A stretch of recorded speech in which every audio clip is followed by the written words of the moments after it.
ગઈ તારીખ 29 જૂનના દિવસે કલ્યાણસિંહ ચંપાવતે એક પ્રેસ કોન્ફરન્સ કરીને મારા વિરુદ્ધમાં અનેક આક્ષેપો કર્યા હતા.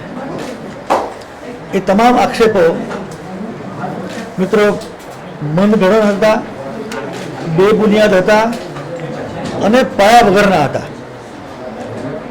એ બધા જ આક્ષેપોનું હું ખંડન કરું છું. આક્ષેપમાં જણાવ્યું હતું કે બારાવતી કોઈ નીતિન પટેલ, કોઈ નાયક અને કોઈ સંધ્યાબેન આ લેવડ દેવડના વ્યવહારમાં હતા. એ વખતે અને આજે આ ત્રણ કે એનાથી બીજા વધારે કોઈ ને ઓળખતો નહોતો. આજે પણ એમાંથી કોઈને હું ઓળખતો નથી. મારે એમને પૂછવું છે મિત્રો કે તમને જામીન ઉપર છૂટ્યા 2 વર્ષ થયા, તમે 2 વર્ષ સુધી ચૂપ કેમ રહ્યા છો? OMR સીટ પર એમણે ભૂપેન્દ્રસિંહનો બી લખો એટલા માટે પાસ થઈ જવાય. આ વાત પણ તદ્દન પાયા વગરની ખોટી છે. મારે એમને તમારા માધ્યમથી પૂછવું છે કે આ અંગેની ગોઠવણ કરવા માટે આપણે ક્યારે મળ્યા, શું વાતચીત થઈ? મળ્યા જ નહોતા, વાતચીત પણ થઈ નહોતી. આ વાત તદ્દન ખોટી છે. તમે સરકાર સાથેની ઓળખાણનો ગેરઉપયોગ કરે છે, દુરુપયોગ કરે છે.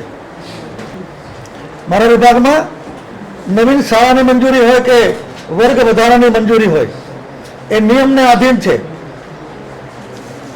નીચેથી ડીઓ ડીપીઓના રિપોર્ટના આધારે અહીંયા વહીવટી પ્રક્રિયા થાય છે. એમાં કોઈની લાગવગ ચાલતી નથી. એ વાતનું પણ હું ખંડન કરું છું. મિત્રો, આ બધી બાબતો એકદમ ખોટી છે. તમે કોચિંગના બહાને ગરીબ માણસો સાથે વિશ્વાસઘાત અને છેતરપિંડી કરી છે. આખી ઘટનાને હું સખત શબ્દોમાં વખોડી કાઢું છું.